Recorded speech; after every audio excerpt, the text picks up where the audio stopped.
сите тие работи за кои зборуваме не може да се решат сега, кога имаме итни рокови, кога ќе имаме избор.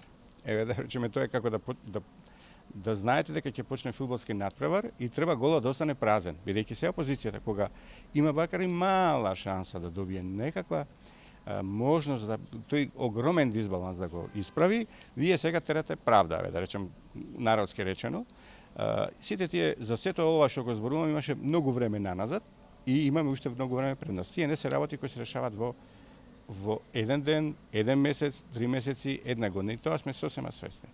Прашањето на да речеме таа еснавка саморегулација кај нас не се покажува добар во Македонија, за другите земји не можам да речем, меѓутоа овде кај нас не е успешно. Но сега медиумите, како да ги регулирате? Значи не можете, не. Тоа е сакам да кажам дека напротив саморегулацијата не тера нас на некаков внатрешен опортунизам.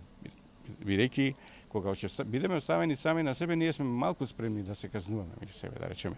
А тоа претпоставува дека за известување кое не е согласно со новинарската етика треба да следува некаква казна. Некој тоа треба да прави и да е тоа тело што ќе го избере ЗНМ или ќе го избере синдикатот или не знам, и тоа треба така да функционира. Меѓутоа ја не гледам дека другите здруженија ќе го имат и никој не може тоа да го гарантира. А кога зборуваме ние дека треба да имаме реформи и така натаму, ние досега не добивме некаков председател на ЗНМ или не знам кој со папка дојде на избори и рече еве мојата реформа и јас сум тука пред вас за да ја спроведам или да направам услови да тоа помине. Немаме ние конкретна реформа, изборуваме само за некакви флоскули. Мислам тоа се стварно празни зборови. Ние немаме ништо конкретно за да може да речеме чекате уште 2 недели па ќе помине. А од надпреварот, односно изборите ќе почнат. И што ќе се случи, еве да видиме другата страна, што ќе се случи сега да го нема ова тело. Знаеме агенцијата каква врши својата работа, затоа се формираат овие специјални тела. Ако имаше јавно обвинителство како треба, немаше да има специјално обвинителство. Ако си работеше агенцијата работата како треба, немаше да се формира адхок тело кое ќе ги следи. Значи ние имаме една ситуација да сега нема. Значи и медиумите не се битни. Не се битни, бидејќи изборите ќе поминат и без медиумите. Мислам, тоа треба да бидеме сигурни дека тоа така е. Без контрола на медиумите, зборувам вистинска. И значи ние ќе добиевме денеска уште помалку фер утакмица, надпревар да речеме, изборен на политичките субјекти. Актите не се лоши. И овој сегашниот претходниот и овој сега што се готви, генерално се добро правени, по узор на светски урнеци да речем.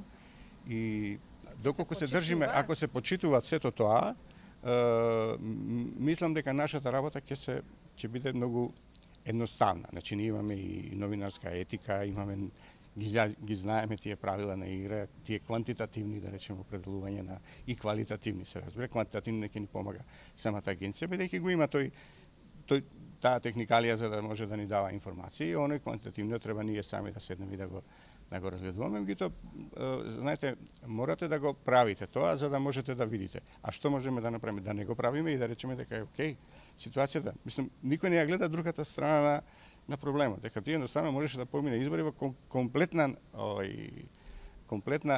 да речем неизбалансираност медиумска. Тоа ќе биде секако тешко, ја не тврдам. Ние на крајот на крај ще имаме и медиуми кои можат и да ги платат и казните, ако дојде до нив се разбира, збориме хипотетички, и пак да продолжат со таа практика, затоа што се финансиски многу моќни навистина. Очекувате кочници? Па очекувам. Мислам би било несериозно да не знаете дека некаде ќе се кочи. Тоа се моќни медиуми со сила, со свое влијание, со лоби групи и така натаму, веројатно ќе не напаѓаат. Во овој миг не напаѓаат главно опозиционите медиуми, затоа што мислат дека сме ние некакво адхок тело кое не е потребно, а потоа очекувам дека и другиве колеги ќе почнат од провладените медиуми, така да ни сигурно ќе видиме под голем пресинг. Ама мора некаде да се почне. Што ветувате?